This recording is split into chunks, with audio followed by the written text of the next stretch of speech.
मी अंड वापरत नाही, त्याच्यामुळे आता हा केक उठण्यासाठी आपल्याला 2 गोष्टींचा वापर करायला लागतोय. इथे बेकिंग पावडर पण आहे आणि त्याचबरोबर कुकिंग सोडा, या दोन्ही गोष्टी मी इथे टाकतोय.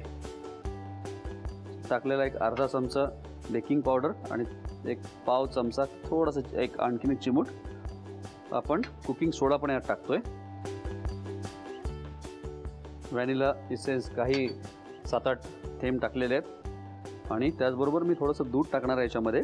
दूध कशासाठी, तर त्याला एक थोडंसं जे त्याचं कन्सिस्टन्सी आहे ती ॲडजस्ट होण्यासाठी आपण थोडंसं दूध टाकणार आहोत. जसं लागेल तसं टाकू आपण. याला एकत्र करत राहायचं आहे आणि आवश्यकतेनुसार याच्यात टाकायचं आहे दूध. तसं रंग पण जरा डार्क येणार आहे कारण की नाचणीचा याच्यामध्ये वापर आहे. याला फक्त मिक्स केलेलं आहे व्यवस्थित. एक मात्र गोष्ट करायची आहे की ही पिठं वापरायची आधी थोडी चाळून घ्यायची आहे, म्हणजे त्याच्यामध्ये काही कण असतील, दगडं वगैरे काही असेल तर ते निघून जाईल आणि ते स्मूथ होतील व्यवस्थित.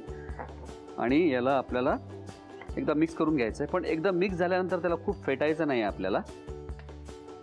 मला हे नेहमी वाटतं की रेसिपीज पटकन करता यायला पाहिजे, त्याचबरोबर त्याच्यामध्ये सगळ्या गोष्टींचा बॅलन्स असला पाहिजे, चवीचा बॅलन्स असला पाहिजे, न्यूट्रिशन पण त्याच्यामध्ये असलं पाहिजे काहीतरी.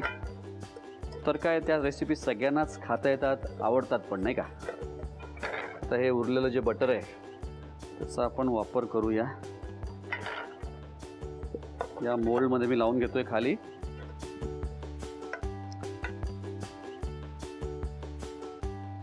चला आता हे जे मिक्सचर आहे ना ते आपण आपल्या मोल्डमध्ये टाकूया याला. आणि आता त्याच्यावरती मी टाकणार आहे भरपूर बदाम. आता काय करायचं आहे, आता फक्त याला बेक करून घ्यायचं आहे. साधारणपणे 170 डिग्रीजवर मी याला बेक करणार आहे, कारण की मला याचा रंग पाहिजे, पण कसं आहे ऑलरेडी नाचणी असल्यामुळे खूप त्याला डार्क नको व्हायला, त्या दृष्टीने मी त्याला 170 डिग्रीजवर बेक करणार आहे. एक 25 ते 30 मिनिटाला बेक करणार आहे. 25 मिनिटांनंतर मी याला एकदा चेक करेल झालं आहे का, आणि झालं असेल तर काढून घेईन, नाही तर थोडंसं अजून 2-4 मिनिटं आणखीन.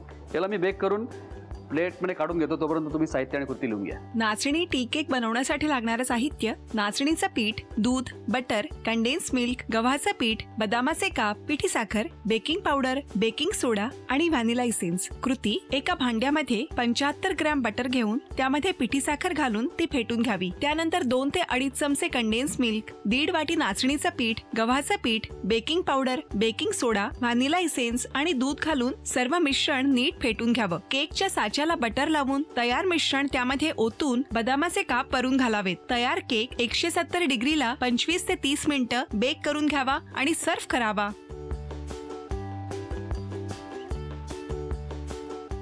सफरचंदाचे काप नीट परतल्यानंतर त्यामध्ये दालचिनी पूड आणि मध घालून पुन्हा नीट परतून घ्यावं. बटर लावलेल्या ब्रेडवर सफरचंदाचे तुकडे, बदामाचे तुकडे, टुटी फ्रुटी, डार्क चॉकलेट आणि मीठ घालून दुसरा ब्रेडचा तुकडा त्यावर ठेवून वरच्या बाजूला बटर लावून घ्यावं. एका बाउलमध्ये स्ट्रॉबेरी सिरप आणि क्रीम घालून सॉस तयार करून घ्यावा. तयार सँडविच पॅन मध्ये बटरवर ग्रिल करून घ्यावं आणि स्ट्रॉबेरी सॉस बरोबर सर्व्ह करावं.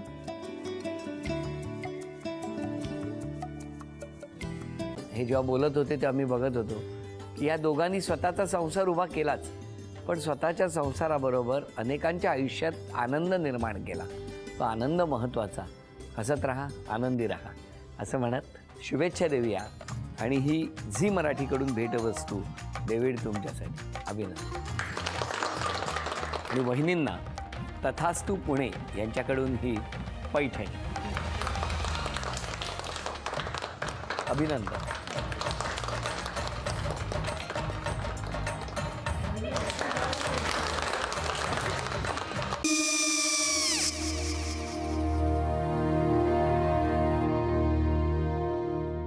काय गो?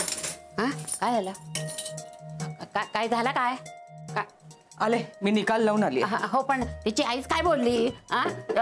तिला वाटलं का सगळ्या निशाने आपल्या चुका कबूल केल्या का? आई मी चांगलं सुनावून आली आहे.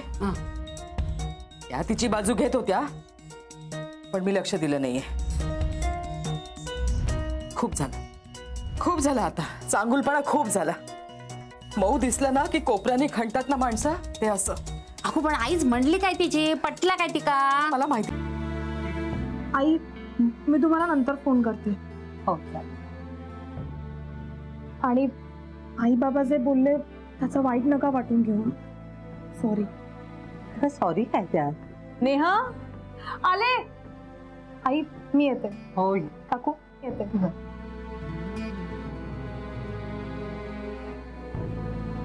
सावकाश जाग. हो हो. मग काय काकू, कधी उडवता लग्नाचा बार? बघूया.